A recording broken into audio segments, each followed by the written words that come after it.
Bismillahirrahmanirrahim. Assalamualaikum warahmatullahi wabarakatuh. Waalaikumsalam warahmatullahi wabarakatuh. Senang saya hari ini ketemu lagi dengan seorang pejuang politik atau politik yang pejuang. Iya. Senior ya, Pak Iya. MHT Ya. Muhammad Hatta Taliwang. Ya, kita mau ngobrol santai aja nih, Bang. Iya, santai boleh. tapi serius nampaknya nih. Iya. Kita beberapa bulan yang lalu sempat podcast Abang juga di Iya. di Medan ya. Iya. Kita mencoba perhatikan dinamika orang-orang Medan pada saat itu ingin meneriakkan dukungan kepada Capres. Iya. Tapi saya ingat sekali Bang Hatta menyampaikan nasihat kalau bisa siapa yang didukung itu disimpan dulu lah. Iya. supaya lebih siap lah, karena waktu itu kan masih awal-awal. Iya. Tapi kan ternyata cepat sekali. Iya. Hanya beberapa bulan kemudian sekarang ini kan orang semua sudah tidak tahan meneriakkan apa yang ingin mereka ingin usung. Kalau saya melihat karena ada satu rasa penderitaan bersama rakyat ini menghadapi keadaan atau menghadapi ya katakanlah rezim inilah ya, Iya. yang tidak menguntungkan bagi rakyat. Dan karena sudah capres ini terakhir ini justru bahkan sang presiden ini juga sudah mulai baper. Ya, ini kan sudah rahasia umum. Iya. Di ulang tahun Golkar mengingatkan jangan sampai sembarangan memilih itu presiden. Kemudian di partainya si Haritanu dia mengatakan sudah mengeluarkan sinyal habis ini pokoknya Prabowo dan sebagainya. Iya. Dan yang terakhir itu yang merasa kecil hati nampaknya, kecil hati atau malah melawan, saya nggak ngerti. Iya. Si siapa itu dari Nasdem itu tidak dihadiri malah sama presiden. Di ulang tahunnya. Di ulang tahun kemarin. Iya. Dan sempat ucapan dari Surya Paloh itu mengatakan bahwa saya tidak merasa dimusuhi kecuali dia mengatakan selamat tinggal Nasdem. Tapi kan dia tidak ngomong apa-apa. Iya. Nah, jadi apa sih Bang? Kok nampaknya seperti bersatu padu memang ingin mengusung Anies. Iya. Perlu saya tambahkan yang kelompok katakanlah garis keras di dalam umat Islam itu sendiri ada namanya HMI MPO yang sekarang sudah tidak ada lah MPO itu. Iya. Itu seorang Egi yang keras sekali. Bang Abdullah Ehamahua juga keras sekali. Memang melihat kenyataan nampaknya kalau perubahan ini yang ingin melakukan satu perjuangan ini tidak Anies, kayaknya kok tidak ada yang lain lagi. Saya salah nggak kira-kira menurut Bang Hatta? Iya. Nggak ada yang salah, artinya kalau dilihat dari perkembangan sosial dan politik di masyarakat kan, secara umum orang bisa menangkap aspirasi orang-orang ini ya sudah kelihatan lah yang membuat bergetar lawan-lawan politiknya, bahwa Anies itu memang ya salah satu pilihan untuk pilpres langsung ini. Jadi tidak ada yang salah. Ya orang berharap berdasarkan prestasinya, berdasarkan kapabilitas intelektualnya, kapasitas lain-lainnya dan prestasi dan sebagainya itu, ya kalau orang dengan hati jujur pasti melihat bahwa harapan ini ditujukan ke Anies lah untuk bisa katakanlah mengubah keadaan yang sudah menjemukan ini. Jadi tidak ada yang salah. Persoalannya kalau bagi saya itu melihat terutama kekuasaan ini kan punya cara untuk melakukan macam-macam ikhtiar atau usaha agar katakanlah Anies yang barangkali mereka tidak kehendaki ini jangan sampai betul-betul bisa terwujud niatnya atau harapan masyarakat umum ini tidak terwujud. Nah, tentu segala cara oleh kekuasaan yang sedang berkuasa pasti diikhtiarkan. karena mereka melihat Anies barangkali bukanlah sosok, bukanlah harapan dari kelompok-kelompok yang selama ini mengatur negara ini, dalam hal ini kelompok oligarki politik maupun oligarki ekonomi. Barangkali belum ketemu komprominya. Mereka ingin menekan, barangkali ada kompromi-kompromi nantinya, itu masih lumayan. Tapi kalau mereka melakukan penekanan untuk tidak sama sekali menerima Anies, itu juga luas lah ya dampaknya itu, dan saya kira tidak mudah juga untuk menarik mengerem. Ya, sekarang saya melihatlah sosok Anies itu, menurut Bang Hatta ini, kira-kira dia mempunyai kemampuan nggak untuk menghalau para oligarki atau memang mau melakukan negosiasi?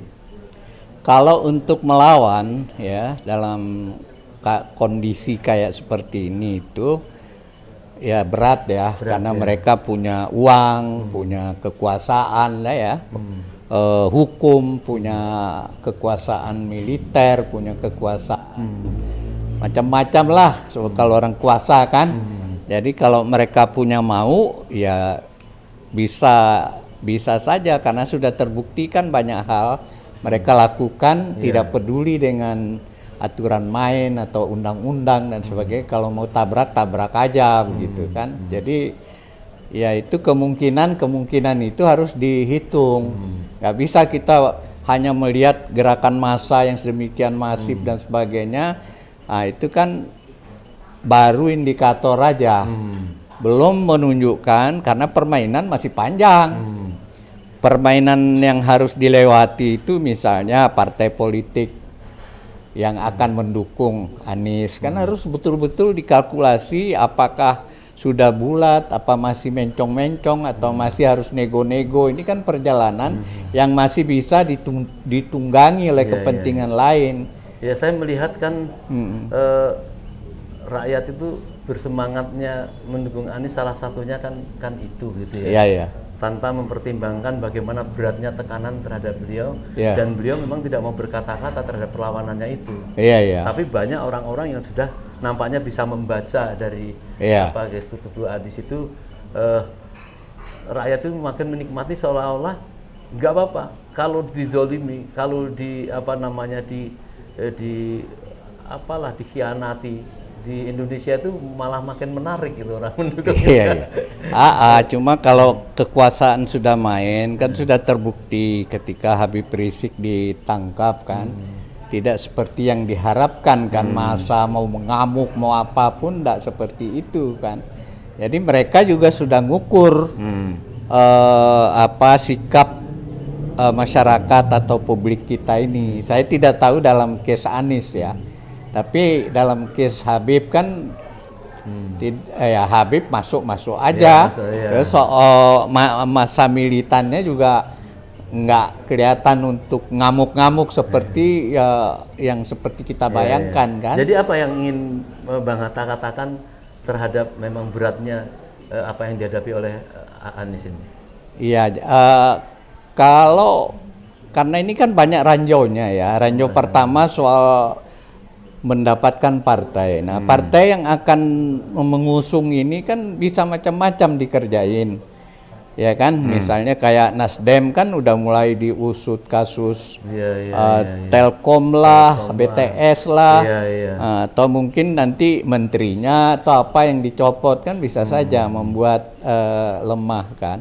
Belum lagi partai mungkin Demokrat pun mungkin ada saja lah, kalau namanya orang berkuasa kan ngorek-ngorek, bisa aja ada ketemu masalah yang bisa jadi persoalan hukum yang membuat nyali itu menjadi turun misalnya. Bisa juga di PKS, kita nggak tahu apa kasus PKS yang berat yang mereka bisa kutak-kutik misalnya, itu persoalan. Jadi permainan ini menurut saya masih panjang dan berat itu.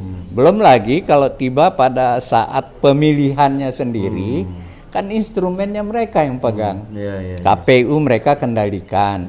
Dalam pemilihan yang lalu kan sudah dibuka oleh Pak Agus Maksum ahli IT itu bahwa ada 17.500.000 suara misterius, entah KTP aspal atau apa bentuknya, itu di KPU banyak lah, kita udah nggak perlu bahas lagi lah itu ya, bahwa segala kecurangan bisa terjadi demi memenangkan orang-orang yang mereka inginkan kan.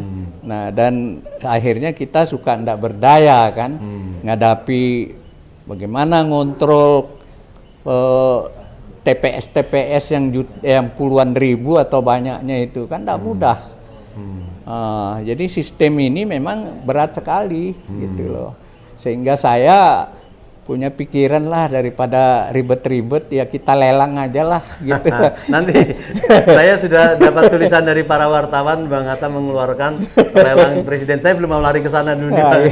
Oke. Saya kepengen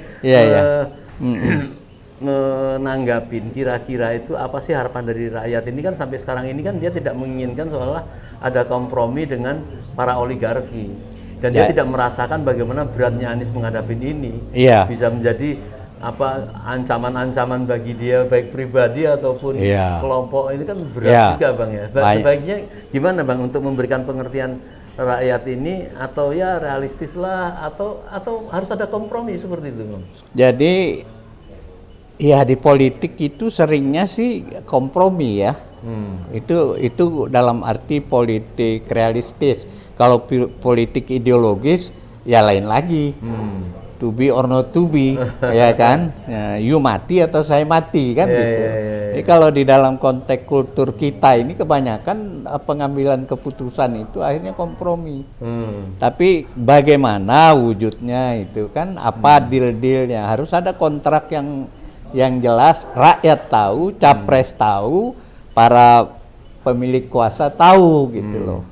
Itu jadi kalau mau jalan, mau nggak mau kompromi, cuma saya nggak bisa tahu persis rumusannya, kecuali itu. Jadi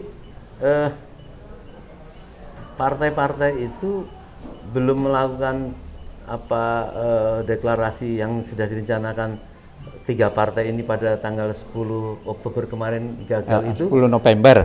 10 November gagal itu. Kira-kira memang betul ada beberapa partai yang mendapat tawaran atau tekanan dari pihak tertentu untuk tidak segera Anies? Saya tidak tahu persis datanya, tapi pasti itu menunjukkan, memberi indikasi bahwa tidak mudah. Ya kan? Itu satu kesimpulan bahwa itu tidak mudah. Nah, kita tidak tahu persis apa pressure yang dilakukan sehingga itu tidak terjadi. Atau deal apa yang belum dicapai. Apakah deal antara partai yang mau mendukung dengan Nasdem atau dengan Anies, itu kan masih panjang. Lalu juga pihak-pihak yang tanda petik intervensi juga kan juga tidak menutup kemungkinan mereka melakukan juga pressure atau apa, ya kan, dengan berbagai senjata yang mereka miliki, senjata hukum lah, senjata kan mereka punya cara. Namanya orang sedang ingin bertahan kan, ini mereka kan status quo, inginnya maunya mereka itu orang-orang yang melanjutkan kekuasaan ini, orang yang mereka rekomendasi, tetapi belum tentu sesuai selera rakyat kan gitu. Nah, kalau Anies kan sudah terlihat bagaimana spirit dari masyarakat itu mendukung sehingga menggetarkan mereka, yang peluangnya membatalkan niat mereka gitu. Itu. Besok itu kan kita mau menghadiri sebuah pernyataan sikap dari salah satu partai, yang partai itu termasuk sebenarnya masuk dalam KIB ya. Ada PAN, ada Golkar, dan ada P3 maksudnya. Nah, P3. P3. Nah, besok itu P3 itu melakukan satu dukungan besar-besaran kayaknya di Jogja itu. mereka akan melakukan dukungan itu. Dan saya lihat kan di Golkar juga sudah beberapa kali juga. Yeah. Saya nggak tahu di PAN ya, mungkin ada Bang Hatta, ini mungkin Bang Hatta yang resmi. Ada juga. Nah, fenomena ini kan tentu mereka bersemangat tetap ingin mengusung Anies ya. Kalau P3 ini P3 yang sudah legal atau P3 yang masih tanda tanya? Begini, saya tidak tahu perkembangannya setelah itu sih diberhentikan. Lalu ada ketua baru. Apakah ketua baru ini yang mengambil inisiatif? Tidak, ini semua sebelum digantikan ke Mardiono dari Monarka ya. Itu kan memang sudah gejolak di bawah itu sudah terjadi. Nampaknya kemudian diambil keputusan diganti, kayaknya Mardiono dianggap lebih kuat gitu loh, untuk mengatasi bawah, tapi tidak juga ternyata. Tidak, itu masih tetap saja melakukan satu gerakan perlawanan. Dan kemarin saya tidak apakah bertemu dengan salah seorang tokoh yang saya tanyakan apakah boleh nama saya sebut, enggak apa-apa. Tapi saya memperjuangkan hanya ini belum struktural ya, artinya untuk masa ini tetap mendukung Anies, yaitu Abil Marati, ada Pak Dr. Hasan Sanusi dan sebagainya. Ini mereka terang-terangan mendukungkan terhadap Anies itu. Tapi Mardiono belum. Mardiono belum jelas karena kan dia berarti itu belum sikap partai resmi. Belum sikap partai resmi. Nah, baru semacam membangun opini saja. Iya. Ke publik atau ya pernyataan realistis supaya pemuda-pemuda Golkar itu kan dia benar dia mungkin ingin melakukan perlawanan terhadap pimpinan-pimpinan yang formal itu, merasa mungkin tidak pernah diperhatikan atau jangan-jangan tidak sampai suarnya juga kan, Allahu alam ya. Tapi artinya kan mereka tetap berharap pada Anies itu. Nah, cara mewujudkan itu, kalau Bang Hatta melihat itu memang keinginan publik yang memang sudah sedemikian bulat itu, bisa nggak menurut pandangan Bang Hatta nih? Kalau pakai teori catur, kalau sudah nyerang jangan tanggung. Gitu. Jadi serang terus saja. Dikapitalisasinya seperti apa? Iya, dikapitalisasi secara optimal dengan segala kalkulasi. Jadi mungkin ujungnya pihak sana juga mau melakukan tindakan, katakanlah penangkapan atau apa, itu menjadi mikir-mikir gitu. Kalau kelihatan bibit-bibit perpecahan atau keributan ini bakal besar gitu. Jadi tinggal itu. Nggak ada lagi di politik itu kan power. Kalau mau powerful lah sudah. Semua elemen-elemen yang tanpa melihat partai lagi barangkali ya sudah anggaplah ini menjadi milik masyarakat semua. Itu mikir kekuasaan untuk melakukan tindakan. Nah, gitu. Untuk secara konstitusi tentunya melakukan tindakan itu kan tetap bagaimana memperjuangkan dia mempunyai tiket kan. Nah, kalau sampai memang full tadi, kemudian sampai perlawanannya benar-benar serius untuk menjegal Anies supaya tidak dapat kursi karena tidak mencukupi presidensial threshold itu bagaimana cara memperjuangkan? Apakah rakyat nanti bisa mengajukan kembali protes terhadap MK untuk segera menurunkan presidensial threshold itu? Ya, ini memang politik ini kan dinamis. Jadi ada jalan tanda petik konstitusional, elektoral, ada juga jalan perubahan. Jadi kalau tidak terkendali lagi keadaan karena begitu kencangnya pertarungan, tinggal di lapangan itu akhirnya pertarungan lapangan. Jadi bisa saja bisa semacam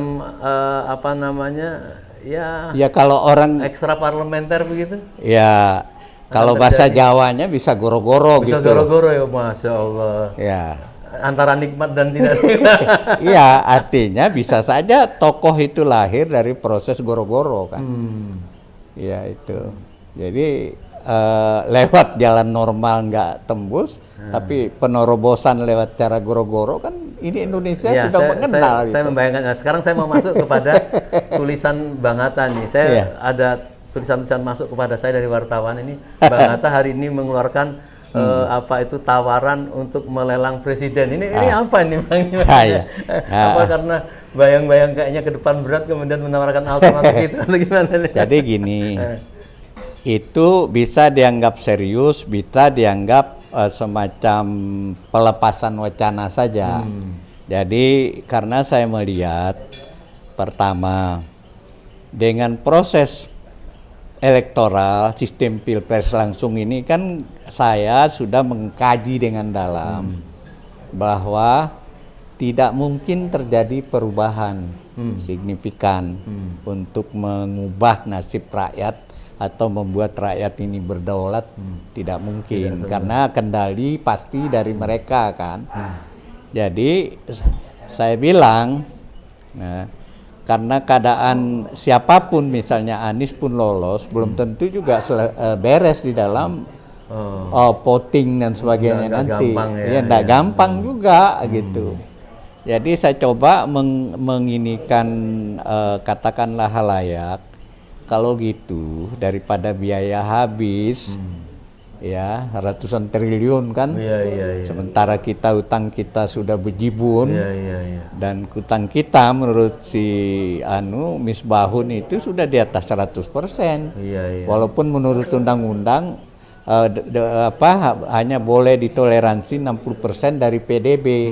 Tapi karena utang kita berat kan, sekarang menurut Misbahun itu sudah 17.500 triliun. Bukan seperti yang kita tahu yang 7.500 itu. Sebagian besar dari APBN itu ternyata untuk habis bunga utang. Dan itu melanggar Undang-Undang Nomor 17 Tahun 2003. Di mana disebutkan bahwa utang hanya ditoleransi maksimal 60% dari PDB. Nah, PDB kita kan 15.600 triliun. Tapi utang 17.500 triliun. Itu udah di atas 100%. Dan itu luar biasa dampak sosialnya. Kita ini akan masuk ke era yang luar biasa berat. Jadi lelang itu maksudnya Pak Joko udahlah berhentilah, kita mau buat presiden baru dengan dilelang atau gimana? Termasuk saya tantang para capres yang mau maju. Anda sanggup mengatasi problem utang yang sebesar ini? Kalau Anda harus menjadi ada presiden. konsep itu dulu. Jangan hanya sekedar berani-berani tapi nggak tahu mau masuk jurang kan? Bu Puan ditanya, Bu Puan menjadi presiden, tahu solusinya nggak tahu kan? Yang kedua, sumber daya alam kita yang sudah dilelang ke para asing dan lain-lainnya itu yang sudah membuat kita nggak kebagian apa-apa lah ya rakyat ini. Yang membuat mereka kaya raya dari ekspor batu bara, ekspor apa segala ini. Nah, ini harus negosiasi ulang, sanggup nggak dengan para taipannya, dengan para pengusahanya. Nah, presiden mendatang itu sanggup nggak? Karena hanya Indonesia hanya selamat kalau ini semua kekayaan-kekayaan ini bisa diatur oleh pemerintah, nggak bisa dilepas bebas kayak sekarang itu. Jadi apa lelang ini serius atau cuman untuk ngeledek aja, Bang? Kalau ini semacam warning aja bahwa Anda mau jadi presiden itu besar sekali tantangannya. Tantangan berikutnya penegakan hukum. Sanggup nggak melakukan mahkamah luar biasa untuk mengadili semua penjahat-penjahat ekonomi, penjahat politik dan sebagainya. Nah, itu tantangan. Ini kalau kita bicara serius untuk membuat Indonesia ini berdaulat. Kecuali kalau sekedar hanya memutar ulang lagi kebodohan-kebodohan. Mengapa saya tertawa, Bang? Saya membayangkan justru orang-orang sekarang ini berebut-rebut untuk supaya menutupin, jangan sampai mengadili satu yang sudah dilakukan kemarin, kan itu yang nampaknya kengerian dihadapkan keadaannya. Makanya kalau mau jadi presiden yang sesungguhnya untuk membuat Indonesia ini berdaulat, harus itu yang dilakukan karena ini maha besar tantangan yang kita hadapi itu. Berikutnya, bagaimana membuat posisi tawar para bumi putra Melayu ini juga bisa ada politik afirmasi kayak Malaysia. Sanggup nggak? Sanggup, Pak. Presiden itu. Nah, makanya saya lelang ini pernyataan ini, sanggup nggak? Kalau sanggup membuat politik seperti yang dilakukan Malaysia, di mana ada afirmasi terhadap kelompok bumi putranya, nah diangkat dulu derajat bumi putra, nanti kalau sudah sama yang berimbang baru dilepas di pasar, nah baru bisa kita mencapai kemerdekaan yang sesungguhnya. Kalau enggak, ini budak terus kita ini. Nggak ada gunanya mau 10 presiden kalau tetap nggak ada komitmen seperti itu, nggak akan terjadi perubahan. Maaf nih, saya mau menanyakan kurang lebih. Iya, Kan yang ada di media itu kan begitu kan, ada Bu Puan, ada Ganjar Pranowo, Iya. ada Pak Prabowo, Iya. terus ada siapa lagi ya? Ini maksud saya selain Anies itu. Iya. Kira-kira mau nggak mengatakan begitu? Misalnya diucapkan, saya sanggup mau melakukan penegakan hukum itu, kira-kira mau nggak? Saya lihat kalau potongannya nggak ada. Nggak ada yang punya potongan untuk Iya, bisa iya. melakukan itu. Iya. Yang saya tahu malah justru mau diterbitkan undang-undang siapapun capres harus menyetujui untuk pelanjutan pembangunan IKN kan itu. Tambah rusak. Tambah rusak.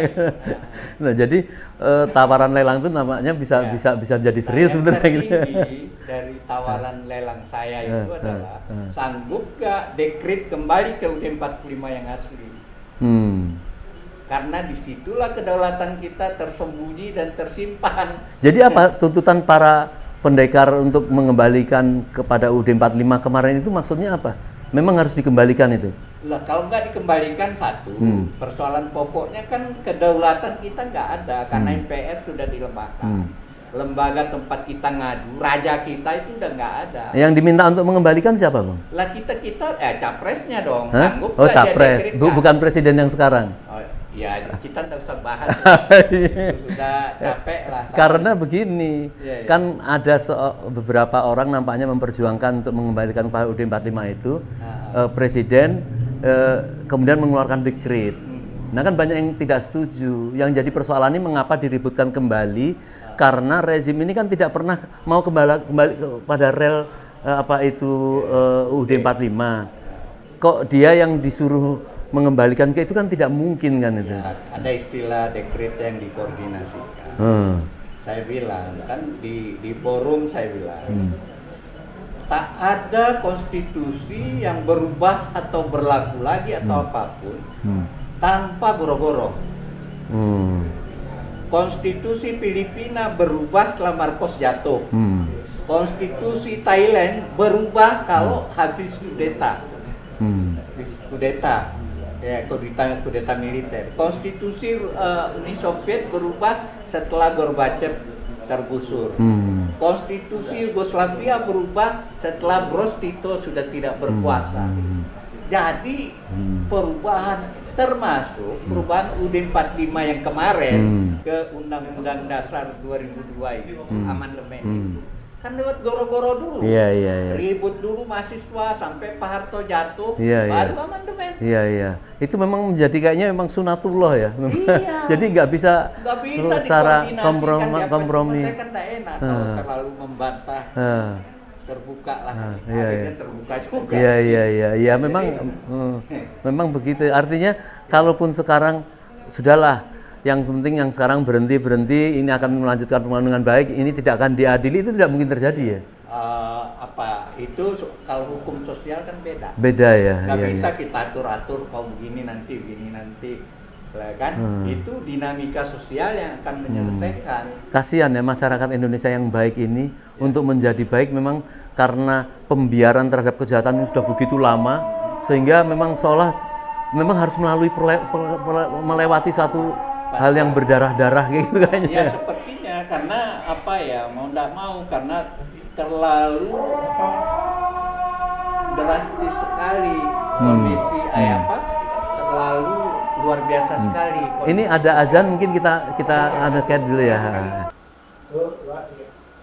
Baik, Bang Hatta, kita lanjut. Ya.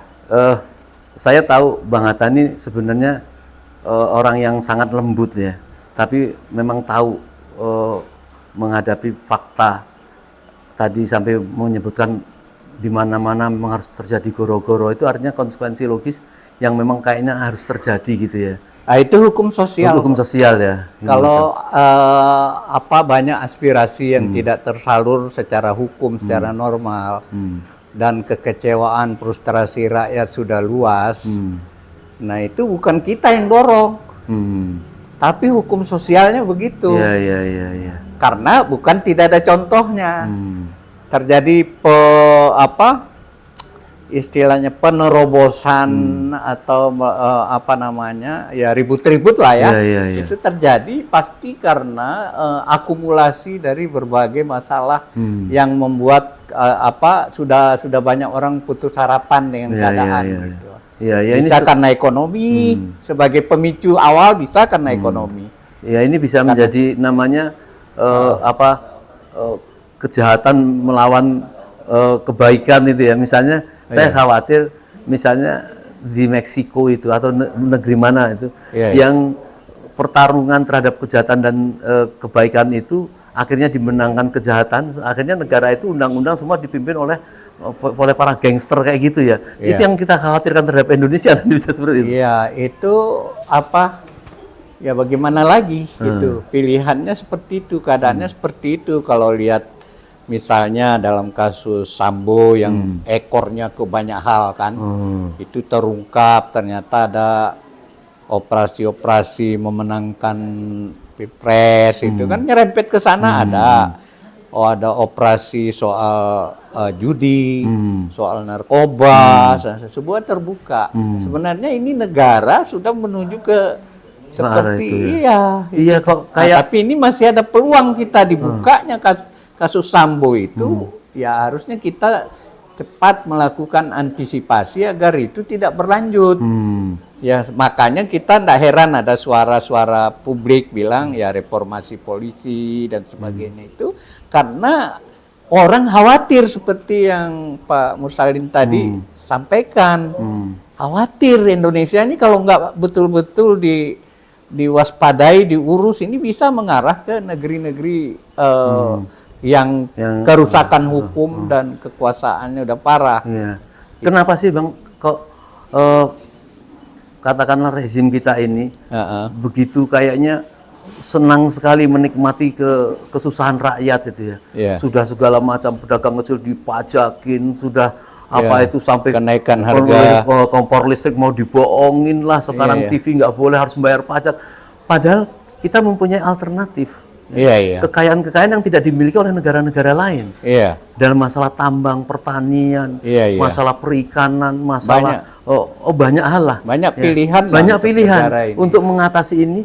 Ini kok menjadi seperti kayak bodoh atau memang ada yang mengendalikan seperti itu?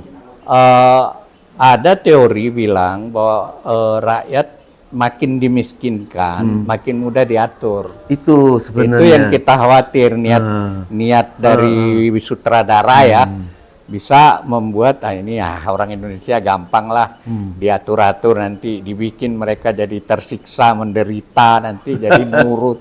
Ada, bukan ada teorinya. Bang Taufik Baudin itu sampai mengatakan mencurigai ini PKI modern gaya baru sampai seperti itu.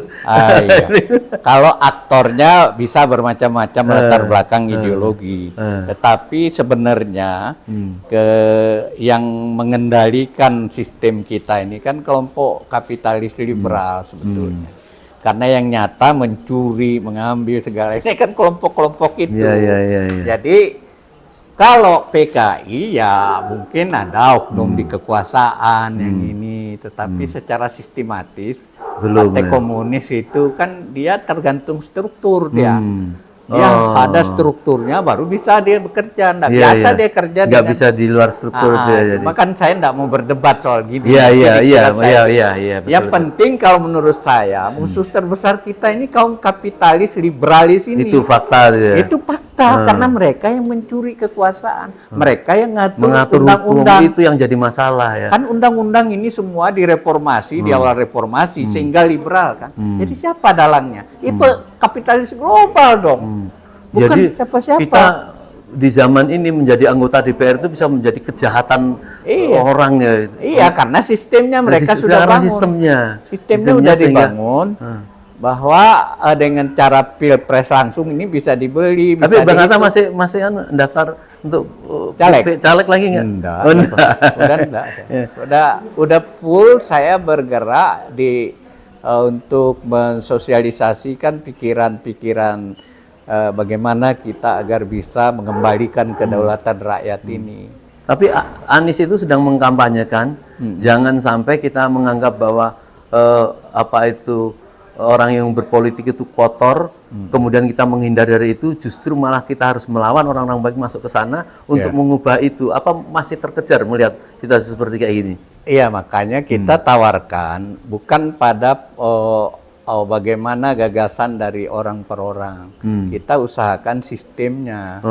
Sistem ini akan kayak orang mau ke Singapura kan bisa tertib kan karena sistem.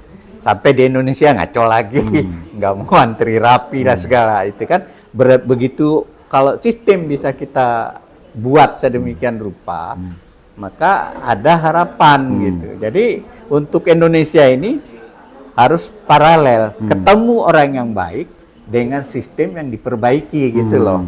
Bisa saja Anies misalnya terpilih, kita berharap dia memperbaiki sistem. Jangan dia demi kekuasaan dia pertahankan sistem ini gitu. Itu harapan jadi yang kita. diharapkan rakyat itu kan perubahan itu ya. Perubahan kebijakan, kepemimpinan ditambah dengan sistem yang harus lebih adil. Ada yang saya satu suka ya kepada Jokowi ini, Bang. Iya, ya. Yaitu dengan segala macam kebijakannya, dengan segala cara-caranya ini, terakhir ini nampaknya justru malah menyatukan umat. Dalam itu orang umat ini bersatu karena begitu ingin melawan apa tuh kekuasaan yang seperti itu ini. Itu juga hukum sosial. Hukum sosial. Ya, karena itu kita nggak bisa lihat sebagai sesuatu yang direncanakan untuk begitu. Dari sudut kita ya kan, tapi itu sebenarnya dampak saja dari kebijakan dia. Kan teorinya makin ditekan, makin kuat juga lawannya. Bisa. Cuma kelompok Islam ini menyatu baru dalam soal-soal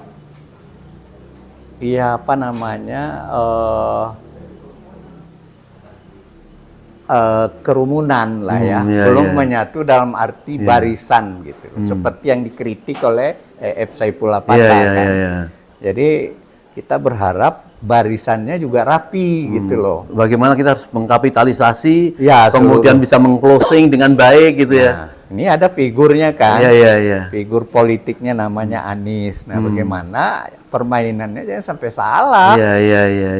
Kalau mau kapitalisasi itu sebagai perekat dari umat, ya kan boleh dibilang dia juga perekat umat kan. Nah, itu harus dikapitalisasi dengan strategi yang baik, yang rapi, dengan isu yang